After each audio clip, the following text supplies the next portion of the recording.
各位观众好，欢迎收看 Newsbrows 新闻播报。据 Global News 报道，联邦政府已确认，连接安大略省温莎市与密歇根州底特律市的戈迪豪国际大桥将于7月27日正式开通。该大桥原定于6月举行开通剪彩仪式，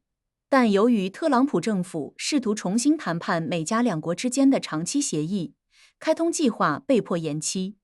在美国政府支持下达成的最新协议中，加拿大全额资助了这座造价64亿加元的大桥，将在扣除运营开支后获得50%的过路费利润，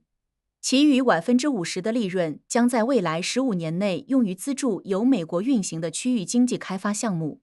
此外，协议还规定，温莎底特律大桥管理局在进行重大收费调整时必须咨询美方，特别是当收费涨幅超过10%或收费标准低于同类地区平均水平时。尽管该项目此前面临来自竞争对手大石大桥所有者莫隆家族的政治阻力和游说，但密歇根州州长格雷琴·惠特莫对新协议的达成表示欢迎，并强调这座大桥将加速汽车生产、降低成本、缓解交通拥堵，为边境两边的居民带来更美好的未来。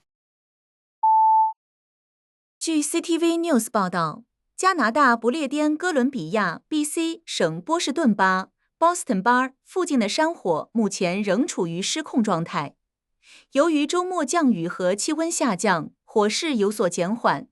消防人员正抓住这一短暂的有利天气时机，对山火展开直接扑救。此次受灾的布伦瑞克复合体山火由布伦瑞克西和安斯利西两处火灾组成。目前过火总面积已超过188平方公里。BC 省山火服务局在更新消息中指出，消防人员正全力确保该地区1号公路走廊的安全通行，并重点保护布斯罗伊德 （Busseroi） 附近的建筑物。尽管周末的天气为灭火提供了便利，但官方警告称，随着天气回暖，火势预计很快将再次加剧。此前，山火已导致数百户房产收到疏散令或疏散警报，并损毁了部分建筑物。消防部门还在周末发出警告，呼吁公众切勿在受灾区附近的1号公路上停车或超速行驶，并严禁在附近使用无人机，因为周末出现的无人机违规飞行已严重干扰了灭火飞机的正常作业。据 CTV 新闻报道，正在进行罢工的大温哥华地区户外工人表示，如果不能尽快与该行政区达成一项临时协议，他们将于周二开始举行全面且无期限的罢工。代表约750名大温哥华地区户外工人的工会发表声明称，周一将在位于本拿比的行政区总部，以及安纳西斯岛 （Annacis Island）、露露岛 （Lulu Island） 和西北兰里 （Northwest Lanley） 的废水处理厂设立新的纠察线。在此之前，工人们已经撤回了包括区域公园、水处理厂、施工现场和大温哥华住房公司在内的非必要服务。虽然双方一直在不列颠哥伦比亚省劳工关系委员会 （BC Labor Relations Board） 进行调解，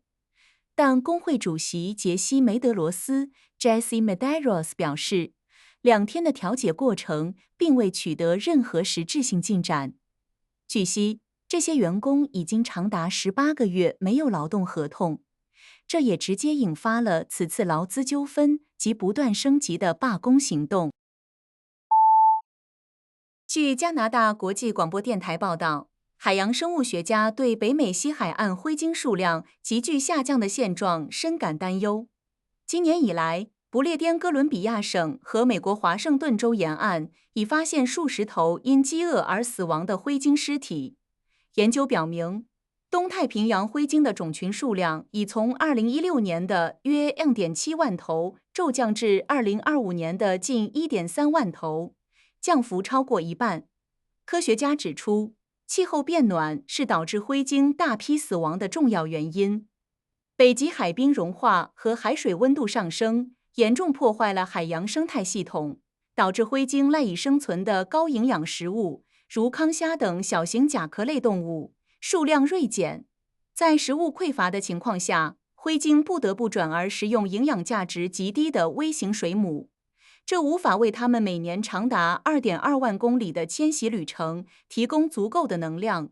从而导致其面临大面积饥饿和繁殖率下降。尽管加拿大濒危野生动物地位委员会早在9年前就建议将温哥华岛附近的一个常驻灰鲸族群列为濒危物种，